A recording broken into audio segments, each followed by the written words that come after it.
For as long as I can remember, the screams were carried in by the rain. Looking back, I suppose it was strange, but you can't fault me for thinking it was normal, can you? After all, I grew up with the high keening, cutting through the raindrops like an arrow. It was a sharp sound, one that you couldn't miss, but I never took note of it, simply for the fact that it was always there. It was as much a sound of my childhood as the tractor engine firing up in the morning, or the owls dancing out by the barn. It was a fact of life, one that I was comfortable with. I didn't realize anything was strange until I was about 8, and my older sister came home from college. I have 5 siblings, making me the youngest of 6. Samantha was a full 10 years older than me, and as the eldest sibling, she had very little to do with me as we grew up. Still, I was the one she chose to confide in when she came home from college. I remember that first break so clearly because she was so distraught. It was fall break, and the moment she stepped into the house, she was jumpy. She was gloomy and brooding, so different from the giggly emails she usually sent Mom and Dad. No one else seemed to notice the difference, but I, who had always looked up to her, could tell right away. She didn't say anything until the 3rd night of her break, when the rain came tumbling down, and the wind billowed against the side of the house. I was lying awake in bed, listening to the tap dancing of the rain on the roof, when the unmistakable sound of her bare feet on the wood floor approached my room. She slunk inside, trying not to wake up our sister, Carrie. She crawled up onto my bed, seeming to understand that I wouldn't be asleep. Not on a night like this. But, at the time, I couldn't have told you why the rain would keep me awake. Laura, you hear it, don't you? She whispered, her voice fragile and weak against the bleeding of the wind. Hear what? I asked. I tried to pass my voice off as sleepy, but even I could hear its alert edge. The screaming, Laura. The screaming. It comes on the rain. I didn't notice it until I left the house. But the screaming doesn't happen anywhere else, Laura. It's just here. She paused. I shivered. She continued. Why do you think that is? Why is it just here? I don't know. My answer didn't warrant a response. She crawled back out of my bed, and I watched as she padded her way out the door, her white nightgown glowing pale in the moonlight. She was ghostly, an omen. I shut my eyes and listened to the rain. And, for the first time, I concentrated on the screaming. It was a high whistling sound, somehow human, somehow tragic. You could hear the pain in the voice, a dreadful melancholy punctured through with agony. It was the sound of someone wailing for something long since lost, but never forgotten, unable to be forgotten. My hands crept up over my ears as I tried to forget the sound. God, that sound! It had never struck me as strange before, but at that moment, it was all that I could hear. It filled me. Somehow or another, I passed that interminable night. Samantha never came home for break again, much to the dismay of my parents. My other brothers and sisters didn't seem to have the same problem. They came back, year after year, sneering at our prodigal sister who had abandoned us. But I never forgot that night, and I never could stop hearing that wailing. No, because it was carried on the rain. By the time I was 18, I was the only child left in the house. My parents were thoroughly exhausted with raising children, and were all too excited for me to leave for college. For whatever reason, I shared their enthusiasm. Something about that night so long ago had stuck with me, and I no longer felt safe in my own home, especially when it rained. The last time I heard the screaming was at the end of July, just before my freshman year of college. My parents were gone for the day to a wedding, leaving me alone in the creaky old farmhouse that shared all my childhood memories.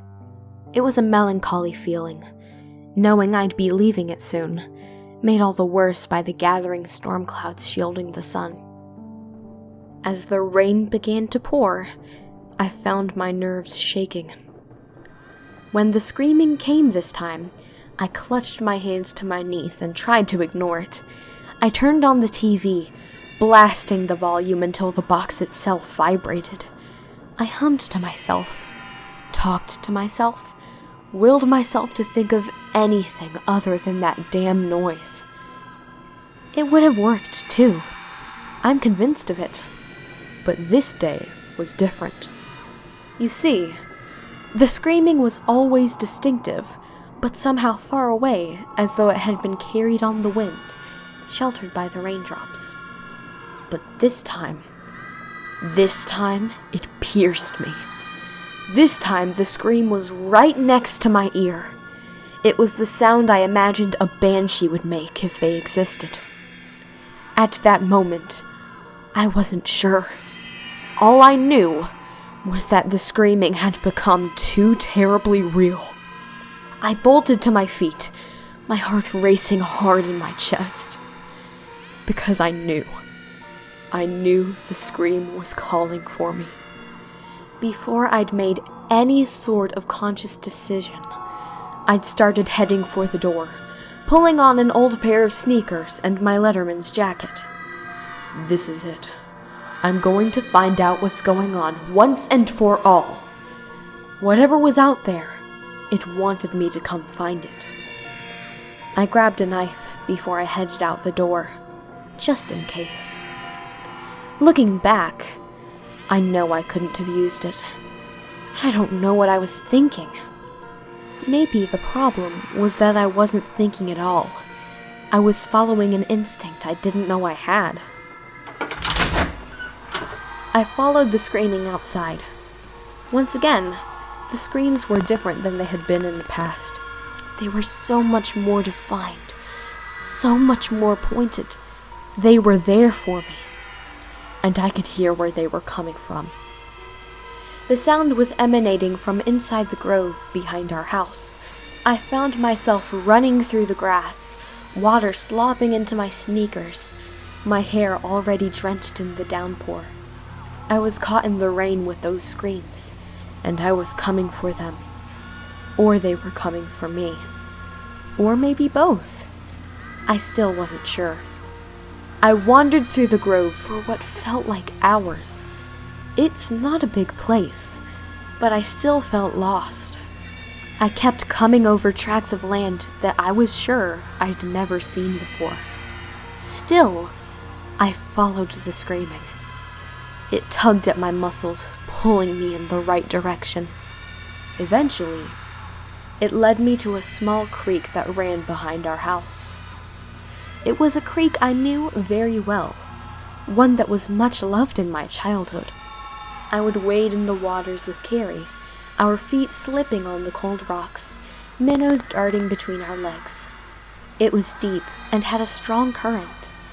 I'm sure our parents would have warned us to be careful if they knew we went out there.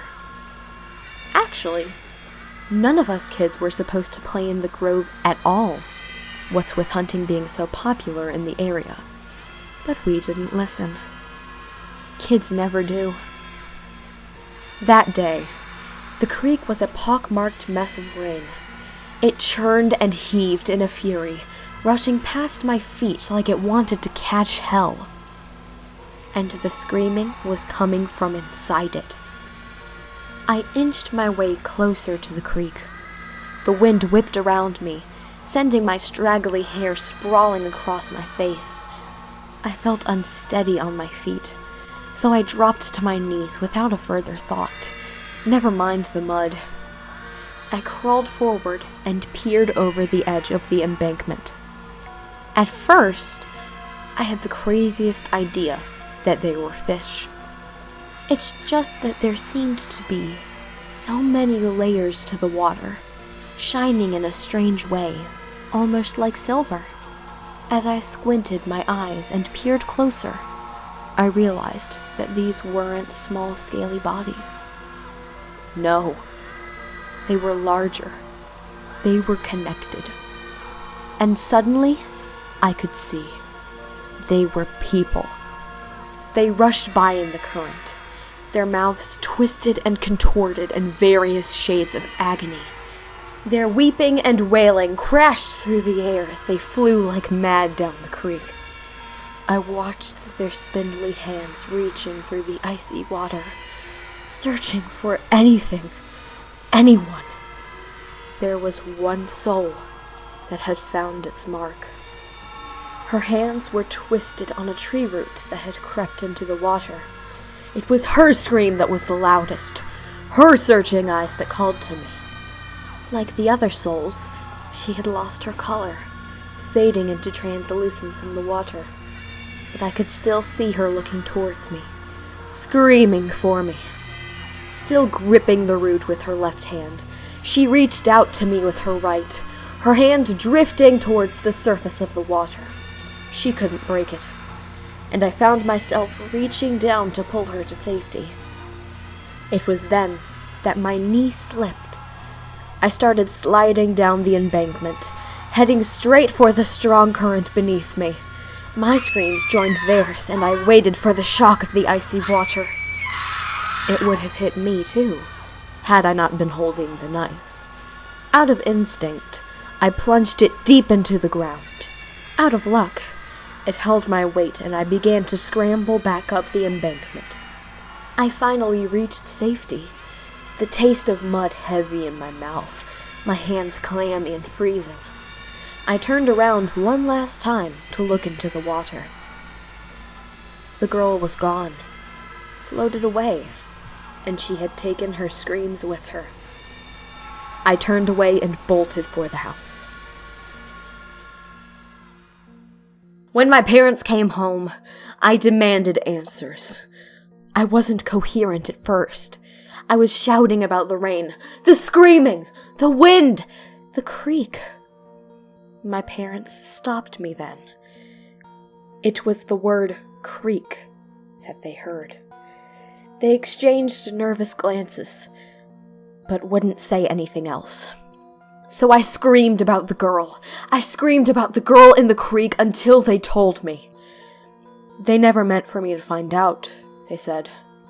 An accident, they said. Everyone in town knew. Everyone but us children. We were never supposed to know. My mother cried, and so did my father. And I just sat there. And I wondered why Samantha could hear the screams. I wondered why I could hear the screams. Most importantly, I wondered why Raina, the girl in the creek, had once heard the screams. And I knew that we were being called. And I knew that I had almost answered. Interestingly enough, I learned one other fact that day. Wouldn't you like to hear it? I don't have 5 siblings. I have 6.